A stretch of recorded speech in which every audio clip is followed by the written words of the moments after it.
네, 요나서를 계속해서 우리 말씀을 나누고 있는데요. 요나서를 보면 볼수록 읽어가면 읽어갈수록 우리와 하나님과의 관계를 알아가고 깊어져가는 그런 시간이 되는 것 같습니다. 늘 나의 마음은요, 우리의 마음은요, 더 나를 알리고 싶고 또 그리고 내 마음을 알아달라고 하면서 그렇게 살아가는 것이 그게 우리의 원함이 아닌가 싶습니다. 요즘 시대는 자기 PR 시대라고 하죠. 그래서 이런 소셜이나 뭐 유튜브도 그렇고 그런 걸로 자신들의 어떠함을 표현하기에 너무나도 자유로운 그런 시대를 살고 있습니다. 그러면서 그렇게 하는 이유가 나를 좀 봐달라, 나를 알아달라, 내가 이런 사람이다, 내 마음은 이렇다라는 것을 이야기하는 것 같습니다. 여러분, 신앙생활 가운데서도 우리는 그런 것 같습니다. 하나님 앞에, 하나님 나를 좀 봐주십시오. 하나님 내 마음을 알아주십시오. 하나님께 여러분은 어떤 마음으로 나아가고 계십니까? 그런데 여러분 반대로 한번 생각해 봅시다. 우리의 마음은 이렇고, 나는 이렇고, 하나님 나에게 이렇게 도와주세요. 내 마음을 알아주세요. 라고 우리는 하나님 앞에 나아가죠. 오늘도 그런 마음이 전혀 없다고는 할 수 없겠죠. 하나님 앞에 나왔습니다. 반대로 하나님의 마음, 하나님의 관심은 무엇일까요? 여러분 생각해 보신 적이 있으십니까? 잘 안 될 것 같아요. 내가 우선인 삶, 또 내 시간, 내 영역 가운데서 우리가 하나님을 인정하고 하나님을 주인으로 생각하고 하나님으로 살아간다는 것이 참으로도 어렵죠. 그것이 되지 않으면 하나님의 마음이 무엇인지, 하나님이 어디에 관심이 있는지를 우리는 볼 수가 없습니다. 하나님은요, 영혼에 대한 이 창조하신 이 피조 세계의 주관자이시죠. 그리고 통치하시는 또 이 땅의 왕이신 하나님이시죠.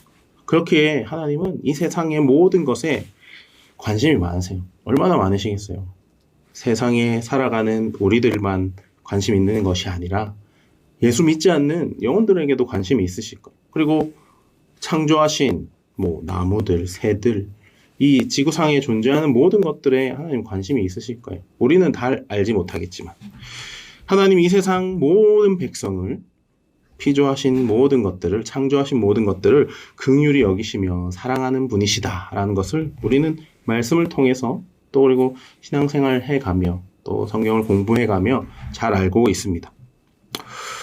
근데 요나서를 가만히 읽어보면 참 요나의 아이러니함을 많이 볼 수 있습니다. 요나도 분명히 그것을 알고 있을 터인데 요나의 행동들, 행적들을 우리가 이렇게 1장부터 4장까지 살펴보면 참 이상하죠. 오늘 요나는 니느웨를 멸망시키지 않은 하나님께 어떻게 하고 있죠? 분개하고 있습니다. 화를 내고 있어요. 왜? 하나님의 마음보다 자신이 원하는 것, 내 마음이, 내 생각이 먼저였기 때문이죠. 그런 하나님은 이런 요나를 어떻게 하십니까? 꾸짖지 않으세요. 그 요나를 끝까지 붙들고 포기하지 않으시는 것을 우리는 이 말씀을 통해 볼 수 있게 됩니다. 참아주시고 기다려주시고 또 그리고 왜 하나님이 이 큰 성읍 니느웨의 멸망을 두고 보지 않으시고 아끼시는지 사랑하시는지를 이 멸망에서 생명을 이렇게 얻게 하셨는지를 요나에게 깨닫게 하기 위해서 부단히 설득을 하는 모습들을 우리는 계속해서 보아왔습니다. 하나님은 이방인이나 이스라엘 모두를 아끼시는 은혜의 구원의 하나님이신 것이죠. 요나서 4장은 1장에서부터 3장까지의 내용들을 보면서 그 뒤에 어쩌면 부록 같은 느낌도 좀 들어요. 왜냐하면 이미 3장에서 결론이 내어졌죠. 니느웨는 멸망하지 않았어요. 건져짐을 받은 것이죠. 3장 우리 마지막 절인 10절에 보면 이렇게 얘기하죠. 9절부터 하나님이 뜻을 돌이키시고 그 진노를 그치사 우리가 멸망하지 않게 하시리라 그렇지 않을 줄을 누가 알겠느냐 한지라 라고 얘기했더니 10절에 하나님이 그들이 행한 것 곧 그 악한 길에서 돌이켜 떠난 것을 보시고 하나님이 뜻을 돌이키사 그들에게 내리리라고 말씀하신 재앙을 내리지 아니하시니라 라고 3장에서 결론이 나버려요. 악한 저 성읍 니느웨에 그 악함을 고발하고 회개하고 그들이 돌아와서 생명을 얻게 된 아름다운 결말이 이미 3장에 났는데 4장이 있단 말이죠. 근데 이 4장은 참 더 잘 읽어봐야 하는 것이 앞에서 알지 못했던 이 중요한 내용들을 많이 담고 있어요. 그래서 우리가 세심하게 잘 읽고 묵상해 봐야 되는 것이죠. 심판이 구원으로 바꾼 그 일들은 3장으로 끝났지만 이것으로 별로 마무리 지어도 문제가 될 것 같지 않지만 4장을 기록함으로써 우리는 이 니느웨에 향한 요나가 가졌던 마음, 본심을 알 수 있고 또 우리 요나와 니느웨를 향한 하나님의 마음을 우리가 또 살펴볼 수 있는 것이죠. 하나님께서 니느웨에게 이렇게 화를 푸셨어요. 진노를 거두시고 용서를 하셨죠. 그랬더니 요나의 감정이 어떻게 되었나요? 1절을 한번 보겠습니다. 1절을 보면 4장 1절에 요나는 매우 싫어하고 성내며 라고 이야기합니다. 요나는 하나님이 마음을 바꾸셔서 이 니느웨에 재앙을 내리지 않은 이 점을 매우 못마땅하게 생각했어요. 화가 났어요. 승질이 난 거죠. 그래서 매우 싫어했어요. 오히려 하나님한테 역정을 내는 거죠. 이것은 무엇인가 잘못됐습니다. 하나님. 아닌 것 같습니다. 이 본문에 싫어하고 라는 이 단어가 히브리어로 라그돌라라는 표현으로 하고 있는데요. 이게 크게 악하다라는 거예요. 이게 싫어하고 성내고 그게 잘못되었다. 그게 악한 일입니다. 라고 신경질을 내고 있는 거죠. 요나서를 초반에 보면 니느웨를 악한 성읍이라고 표현하고 있습니다. 그런데 본문 4장 1절에 와서 요나가 이 악함을 품고 있고 또 이 악함을 하나님께로 이야기하고 있는 모습들을 묘사하고 있는 것이죠. 마치 누가복음 15장에 우리가 잘 알고 있는 탕자의 비유와 이렇게 대조되는 모습을 볼 수 있는데요. 아버지의 마음을 아프게 한 탕자가 되돌아왔었어요. 근데 그 옆에 누가 있었죠? 큰 아들이 있었어요. 그 아들도 아버지 옆에서 많은 것을 누리고 잘 알고 있었지만 오히려 그는 아버지의 그 긍휼한 마음을 이해하지 못했어요. 아버지의 그 긍휼한 마음을 이해하지 못하고 돌아온 동생과의 또 나눠질 그런 재산들을 생각했겠죠. 이 율법적 존재로서 이 형이 악한 모습을 가졌던 것이 이 요나와 오버랩되면서 비슷한 의미를 요나서에 함축시키고 있는 것이죠. 요나는 하나님 명령에 따라서 니느웨에 갔어요. 우여곡절 끝에. 그래서 니느웨에 가서 심판을 외쳤습니다. 하지만 요나의 마음이 어땠죠? 하나님께 진정으로 순종하여서 그 심판과 회개에 대해서 얘기한 것이 아니었잖아요. 요나의 마음은 어떻게든 니느웨가 망했으면 좋겠다. 요나의 마음은 이 니느웨가 내 눈앞에서 사라져버렸으면 좋겠다 였던 거예요. 그의 본심은 여기에서 이렇게 드러나게 되는 것이죠. 니느웨의 멸망을 은근히 기대했던 것이죠. 은근히 기대했던 거라고도 생각해보지 못할 것이 4일 걸리는 그 성읍을 돌아야 되는 것을 며칠 만에 돌았습니다. 하루 만에. 그거는 그냥 대놓고 적당히 대충 이렇게 내가 안전하면 대충 전하는 신용만 하면 쟤들이 못 알아듣고 회개를 안 하면 망하겠지? 라는 마음이 있지 않았을까요? 그런데 놀라운 일이 일어났죠. 회개하고 그들이 구원을 받았습니다. 결국 요나는 이것에 큰 불만을 품고 하나님을 기도로 따지게 되는 것입니다. 2절 말씀이 그렇죠. 요나가 따지는 것은 이것이에요. 이스라엘에 있을 때부터 내가 하나님 이렇게 용서하실 줄 알았어요. 내가 말씀하지 않았습니까? 당신은 그렇게 하실 거라. 그리하여서 내가 빨리 다시스로 도망하였던 것입니다. 라고 하나님한테 얘기하고 있는 거예요. 왜요? 하나님이 니느웨를 용서할 수 있겠다라고 요나는 알고 있었던 것 같아요. 그것을 스스로 생각했던 거죠. 1장에 여호와의 말씀을 들을 때 요나가 기도할 때 요나의 마음이 이렇지 않았을까요? 하나님 지금 쟤들 용서하려고 나를 보내시는 거 아닙니까? 나는 싫은데요. 이런 마음이었을 것 같아요. 그랬더니 도망간 거 아닐까요? 그리고는 주님은 은혜로우시며 자비로우시며 노하기를 더디하시며 인애가 크시사라고 이야기하며 뜻을 돌이켜서 이 재앙을 내리지 아니하시는 하나님이심을 요나가 알았다고 이렇게 말함으로써 이 요나는 하나님이 어떤 분인지 하나님이 어떤 성품을 가지고 계신지를 알고 있던 거죠. 그런데 하나님의 마음, 하나님의 관심은 잘 몰랐던 것 같습니다. 아주 뛰어난 신앙을 가졌던 이 탁월한 선지자였던 사람이 바로 요나. 너무 하나님에 대해서 잘 알았죠. 근데 이 요나는 불만을 가진 거예요. 하나님을 잘 알기만 했고 하나님의 마음을 몰랐던 것입니다. 하나님이 니느웨의 미래에 대해서 요나에게는 알려주시진 않았어요. 요나가 짐작한 것이죠. 그렇게 알았던 것이죠. 그렇지만 하나님께서 이 크신 은혜와 자비와 인애의 하나님이신 것을 알고 있던 이 요나가 하나님이 화를 더디내고 마음을 바꾸시고 그 화를 거두시고 재앙을 거두시는 분이신데 거기에 이제 요나가 혹시 하는 이 일이 자기 눈앞에서 벌어지니 얼마나 화가 날까요? 안 이루어졌으면 했던 일들.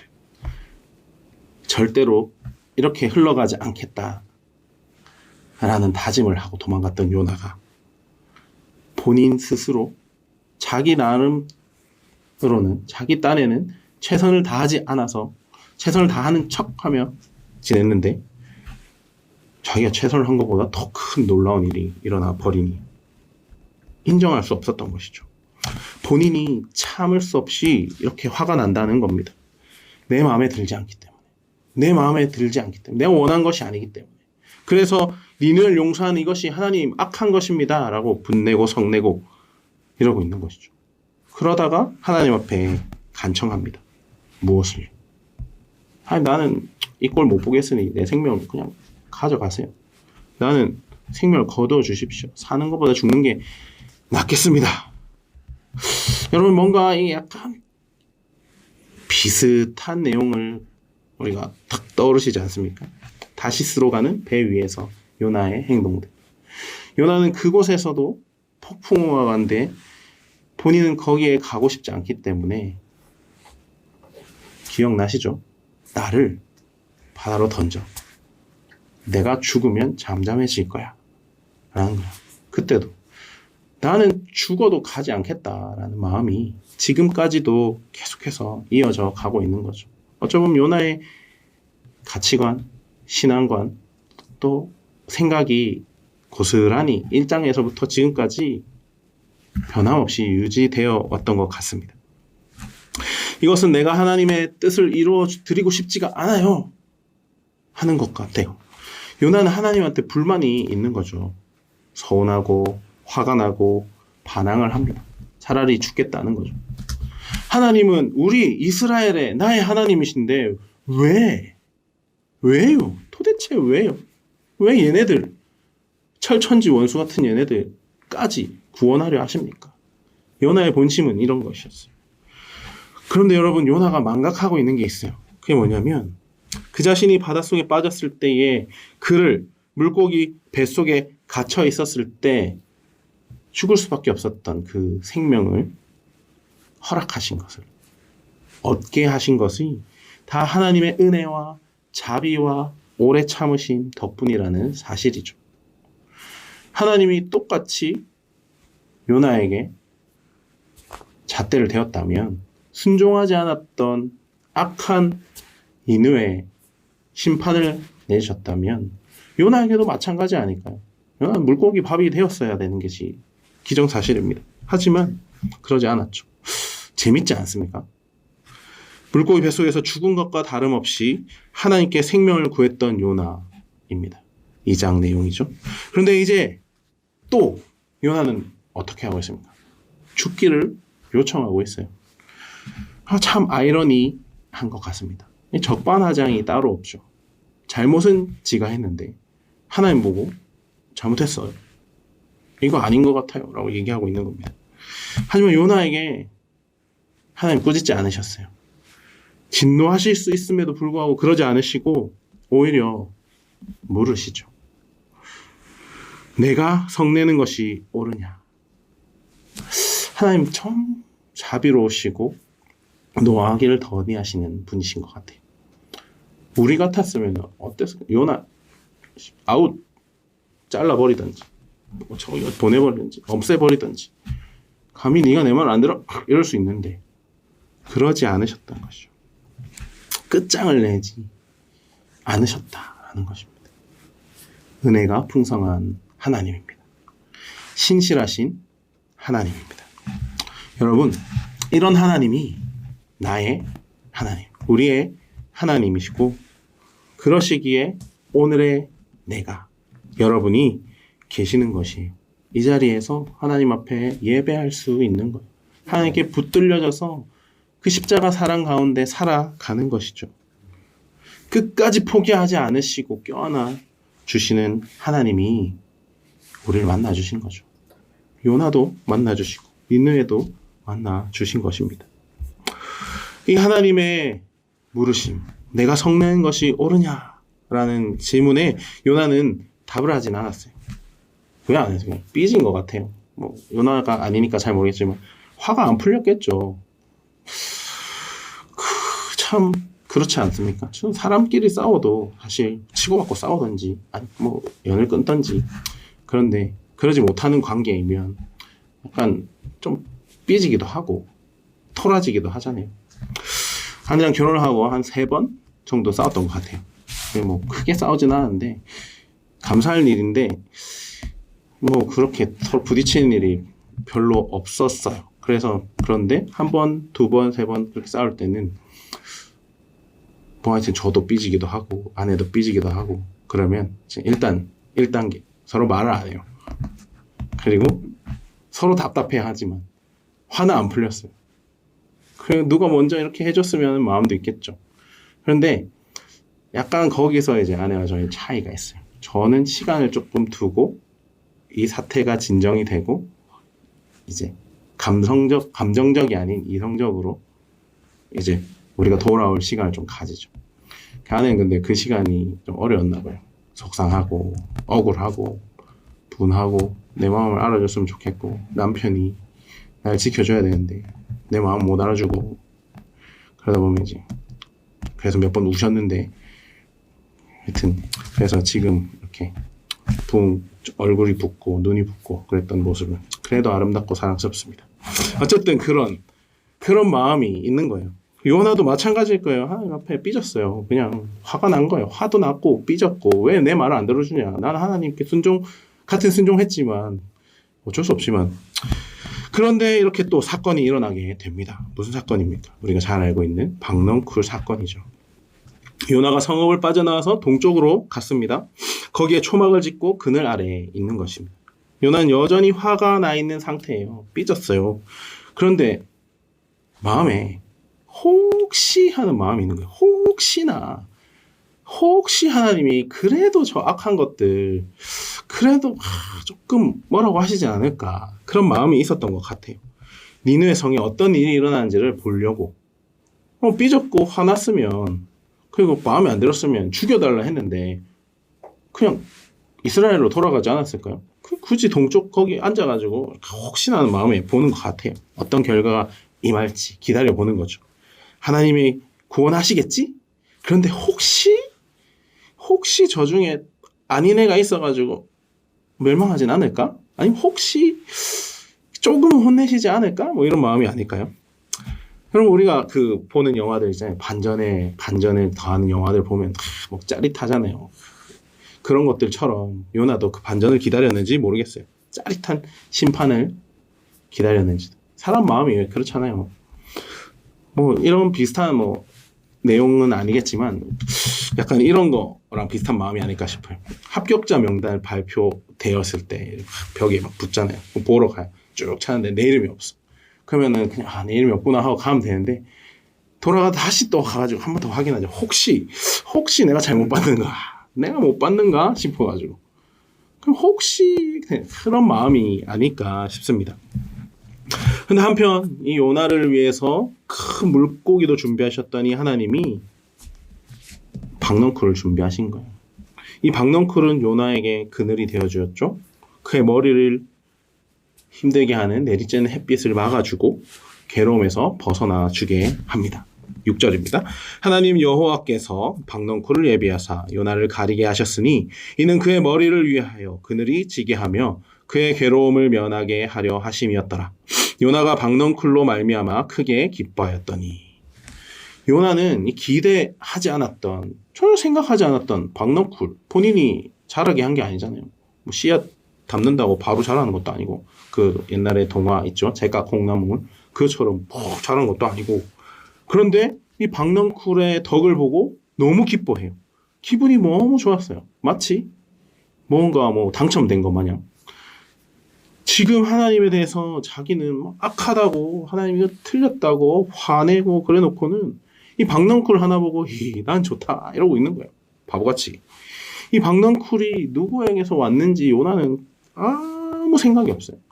그냥 생각도 안 하고 잃어버리고 그러고 있는 이 모습 가운데 요나가 막 기뻐하는 이 모습 속에서 이 좋은 상태가 이 1절에 하나님이 니느웨를 재앙에서 벗어나게 한 일에 성내고 화냈던 그렇게 불쾌했던 모습이랑 너무 뚜렷하게 대조가 되는 것이죠. 계속해서 어떻게 되는지 보겠습니다. 7절입니다. 하나님이 벌레를 예비하사 이튿날 새벽에 그 박넝쿨을 갉아먹게 하심에 시드니라. 어떻게 하셨어요? 해가 뜨기 전에 박넝쿨을 싹 걷어가셨어요. 시들어 없애버린 거죠. 하루 만에 났다가 그늘을 먹고 와 했다가 싹 없어진 거예요. 약간 그런 거 같지 않아요? 저기 마트에 시식코너 하나 먹고 맛있는데 더 달라 그러면 안 주고 사서 드세요 이러면 속상하고 그죠? 뭔가 줬다 뺏는 것 같은 느낌이고 요나의 입장에서는 그죠? 뭔가 좋았는데 없어지니까 마치 자기 거인 것 마냥 억울하고 분하고 그래서 이튿날 새벽에 벌레가 박넝쿨을 다 갉아버리자 요나는 더 이상 이 그늘진 자리를 찾지 못하게 된 것이죠. 해가 떴어요. 설상가상으로 하나님이 또 준비하신 게 있어요. 뜨거운 동풍. 이 뜨거운 동풍이 불어오고 해가 요나의 머리를 쬐고 그랬더니 요나가 어떤 상태가 된 실신할 정도의 그런 지경에 이르게 되는 겁니다.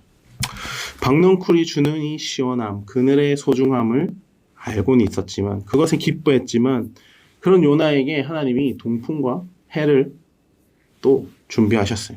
하나님 정말 1장부터 4장까지 준비를 거듭하시는 놀라운 하나님. 참 그렇게 이 동풍을 준비하셨죠. 여러분 이 뜨거운 동풍의 이미지는요. 그냥 더운 바람 그런 정도의 그게 아니에요. 여름에 막 그냥 후끈후끈하다 이런 느낌은 아닌 것 같아요.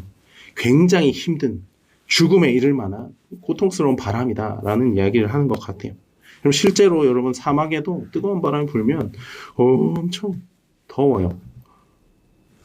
이 식물들이 순식간에 사라지고 탄다라는 표현을 하잖아요. 식물이 말라 죽었다라기보다 식물이 타들어간다 이런 표현을 하는 것처럼 그런 것들을 우린 시편에서도 발견할 수 있고 실제로 여러분 미국에 너무 뜨거워 타들어가는 이 광야 같은 언덕이 있어요. 데스밸리라고 58도 60도까지 온도가 올라갔네요. 그럼 여행자들의 동물이 픽픽 쓰러진다고 해요.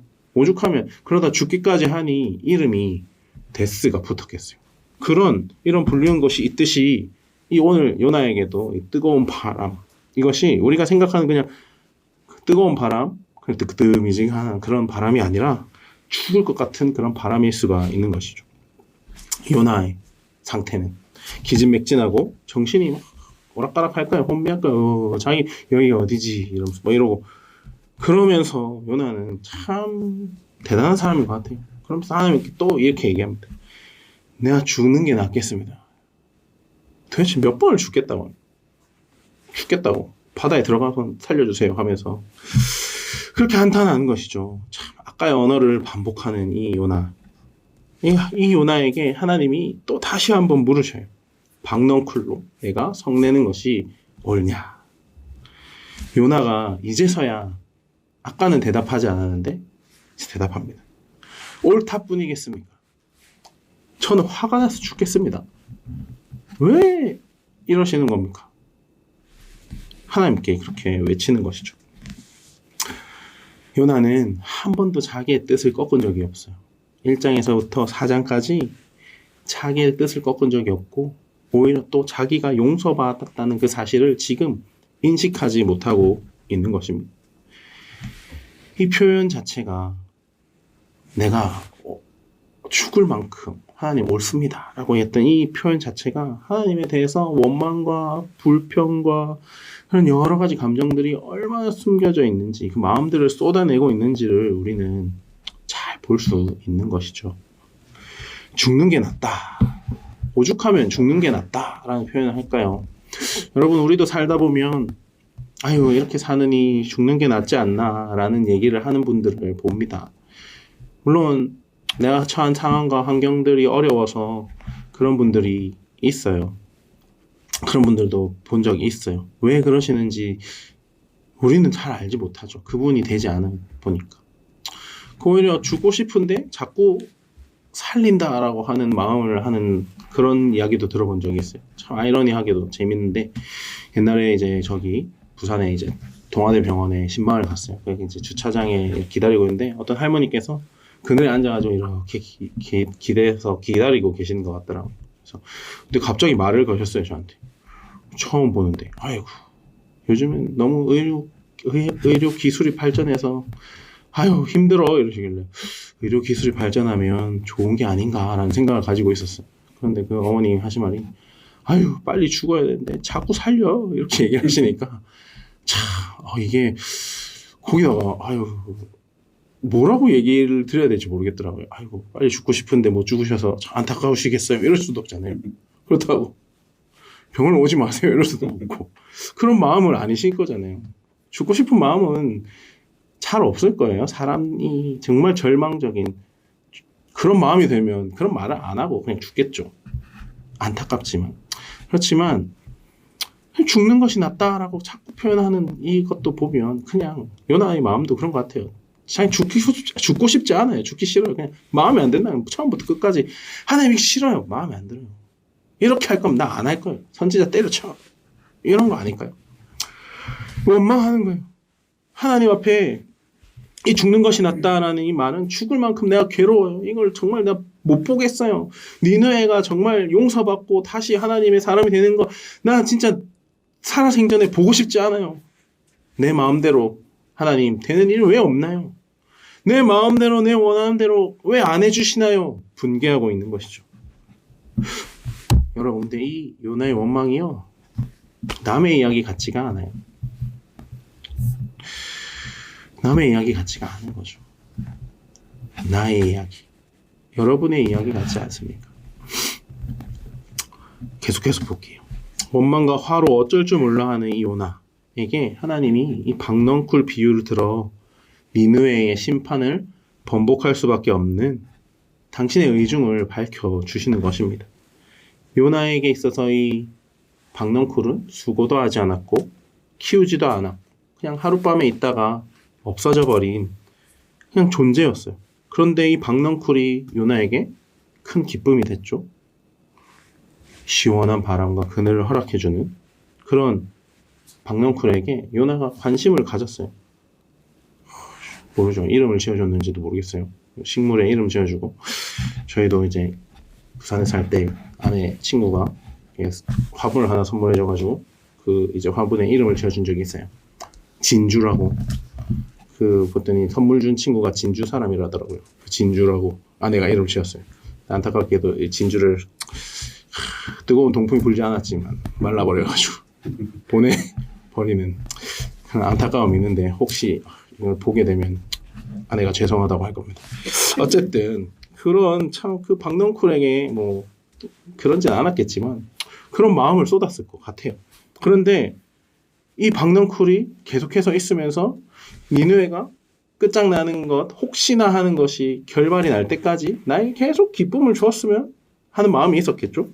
그런데 자기를 힘들게 한 이 니느웨 사람들, 이 목숨을 아끼지 않으면서 이 박넝쿨은 너무 아꼈던 이 요나 이 모습을 보면 그가 너무나도 얼마나 자기중심적인 그리고 이기적인 마음을 가지고 있는지를 우리는 볼 수 있는 것이죠.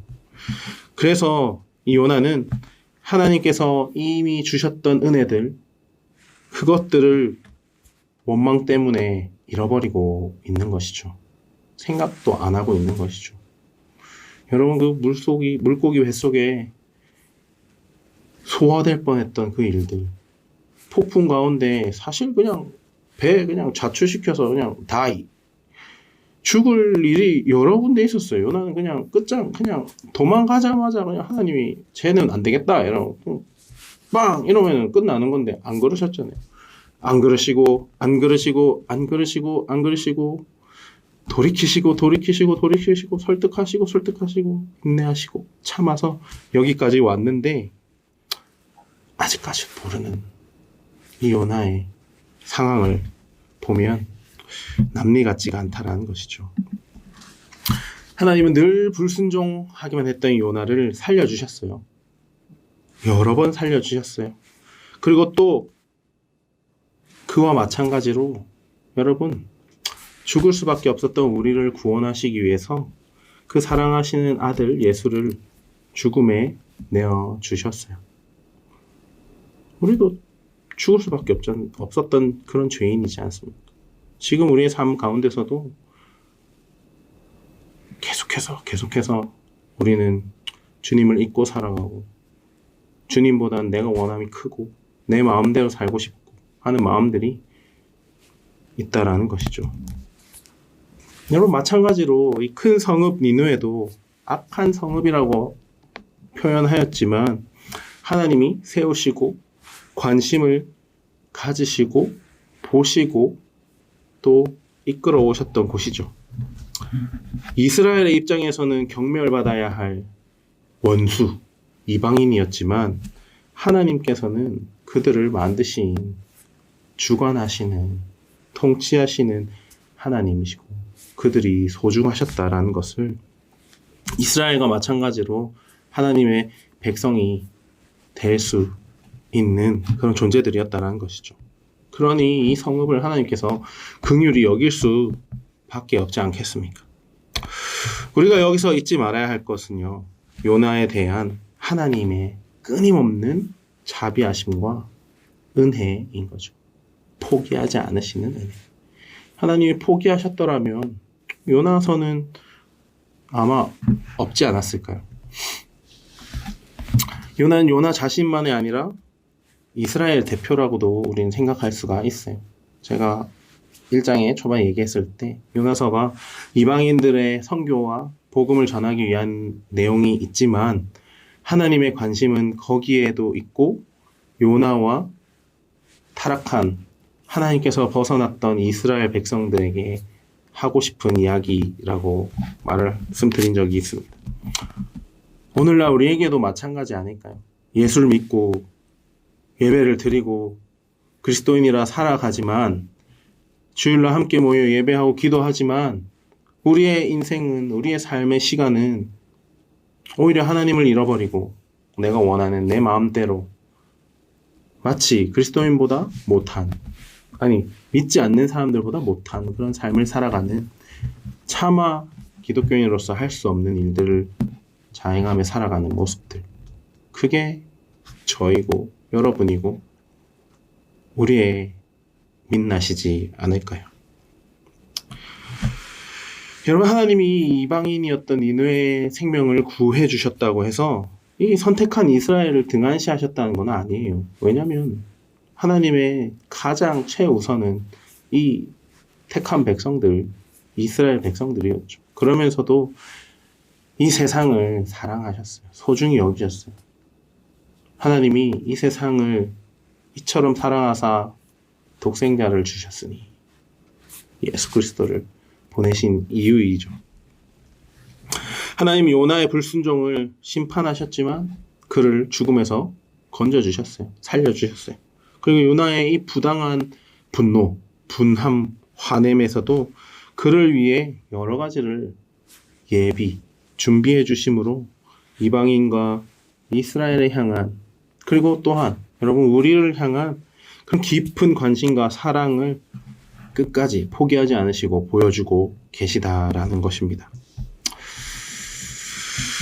여러분, 이렇게 요나서는 끝이 납니다. 요나서의 이 가장 두드러진 특징 중 하나는 이 놀라운 열린 결말인 거예요. 성경의 모든 책 중에서 요나서는 정말 예상하지 못한 이 결말을 보여주고 있습니다. 여기에 하나님은 마지막 한 가지 질문을 제기하시는 것 같습니다. 너도 나와 함께 해야 하지 않겠느냐? 네가 내 마음을 알아주지 않겠느냐? 네가 나랑 같은 관심을 가져주지 않을래? 질문하시는 것 같아요. 그러나 이 요나서는 어떤 대답도 없이 마무리가 됩니다. 그러면 이후에 요나가 어떤 대답을 했는지, 그 뒤에 또 어떤 사건이 있었는지, 그가 하나님의 마음을 알고 받아들였고 정말 참된 회개로 하나님 옆에 다시 나아갔는지 거부했는지는 알 수 없어요. 하지만 이 뒤에 이어져야 할 이 이야기들 속에 우리의 삶을, 우리의 이야기를 담아 하나님께 그 질문에 대답으로 반응하며 살아가기를 요구하시는 것 같습니다. 나의 이야기, 나의 답변, 내가 경험하는 시간들과 인생과 사건, 그 모든 것 안에서 하나님과의 그 일들을 기록해 보라 하는 것처럼 각자에게 결론을 내릴 수 있도록 이렇게 미완성으로 끝내는 것은 우리가 바로 요나, 이 은혜가 필요한 내가 요나와 같다라는 사실을 지적하고 있는 것인 것이죠. 그럼 1장부터 4장까지 요나서를 살펴보았습니다. 요나는 예수님이 인정하셨듯이 너무나도 탁월한 선지자, 신학자, 그리고 신앙을 가진 사람이었죠. 대제사장 같은 사람이었죠. 하나님의 성품에 대해서 너무나도 잘 알고 하나님이 어떠하신지 너무나도 잘 아는 그런 선지자였습니다. 그런데 이 하나님께 그가 원망을 쏟아내며 하나님 당신이 틀리셨습니다 라고 외치는 모습들을 보면서 이상한 감정이 듭니다. 여러분, 기도하실 때도, 저도 여태까지 기도를 많이 했지만 지나고 보면 하나님의 뜻이 길이 이것이었구나 라는 것이 있지만 그 당시엔 잘 모르잖아요. 그때는 왜 하나님 내 기도를 안 들어주십니까? 크시지 않습니까? 하나님, 아니요, 이건 틀렸어요. 이렇게 해주세요. 나 저렇게 이 일들이 이루어졌으면 좋겠어요. 저 사람 만나고 싶어요. 저 사람하고 결혼해야 돼요. 이 회사에 들어가야 합니다. 이 학교 들어가야 됩니다. 이게 맞습니다. 라고 기도하는 모습이, 그런 감정들이 우리에게도 있지 않습니까? 하지만 이런 원망에도, 우리의 어이없는, 어처구니 없는 요구에도 하나님은 우리도, 그리고 요나도 내치시거나 벌하시지 않으셨어요. 그리고 그 입을 다물거나 그리고 죽이시지 않으시고 이 요나에게도 끝까지 신실하심으로, 오래 참으심으로, 인내하심으로, 또 사랑으로 책망하고 계심을 우리는 살펴볼 수 있었습니다. 요나를 향한 이 하나님의 부름은 어쩌면 우리를 향한 부름이기도 합니다. 우리의 모든 것을 하나님 안에서 찾는 것은 어쩌면 매우 어렵고 고통스럽고 힘든 과정일 수 있어요. 그냥 내가 원하지 않기 때문이죠. 내가 바라지 않기 때문이죠. 그렇지만 이것이 기쁨을 얻는 유일한 진짜 길인 것이죠. 그래서 오직 한 길 예수 그리스도로 우리는 나아가고 걸어가야 하는 것이죠. 십자가의 그 길을, 그 고통의 그 길을, 인내의 그 길을 걸어가야 하는 것입니다. 그래서 하나님이 주신 말씀들, 우리에게 주신 이 말씀을 우리의 시간과 장소와 우리의 삶에 맞춰 적용하여 살아가라 라고 이야기하는 것입니다. 그리고 우리를 아주 적나라하게 고발하고 있는 것입니다. 그렇게 우리가 새로운 요나라는 사실을 깨닫게 하는 것이죠. 그런 이 말은 무엇인가요? 이런 우리도 하나님께서 용납하시겠다 라는 말씀이십니다. 그 놀라운 사랑을 이제는 여러분 우리가 경험해야 할 차례인 것 같습니다. 이미 경험했죠. 경험하며 살아가고 있죠. 앞으로 계속해서 그렇게 살아가야 하는 것 같습니다. 여러분, 우린 모두 은혜가 필요한 이 요나와 같은 사람입니다. 이 땅에 하나님이 보내주셨고 선교하는 마음으로 우리의 믿음과 사랑을, 내 인생을 하나님 앞에 나누기 위해 부름받은 사람들입니다. 은혜의 복음 안에서 하나님의 능력을 발견한 사람, 자신이 죄인인 동시에 온전히 용납받았음을, 용서함을 받았음을 믿는 사람, 또한 그것으로 변화되어 가는 사람, 그것이 하나님이신 예수 그리스도께서 우리에게 이 땅에 오셔서 하신 일입니다. 그 하나님 안에서, 예수 그리스도의 십자가 아래서, 그 사랑 안에서 안전하고 기쁘고 그런 행복한 인생을 살아가는 저와 여러분이 되셨으면 좋겠습니다. 그렇게 그 은혜에 붙들려 살아가셨으면 좋겠습니다. 앞으로도 계속해서 우리는 원망할 거예요. 불평할 거예요. 하나님 앞에 또 하나님 틀렸어요. 성낼 거예요. 그렇지만 그것에도 신실하게 우리를 언제라도 붙들고 계신 하나님이심을 저는 믿습니다. 니느웨에게 하신 것처럼, 요나에게 하신 것처럼 저와 또 여러분들과 이 교회 위에 우리에게 하나님이 주셨던 그 질문에 우리가 답변할 수 있도록 언제까지라도 그 신실할 사랑을 부어주시는 하나님이심을 믿습니다. 여러분, 그 사랑을 의지하고 우리가 참된 회개와 참된 회복을 경험하면 좋겠습니다. 그렇게 하나님의 은혜를 먹고 마시며 살아가는 우리 모두가 되기를 간절히 바랍니다.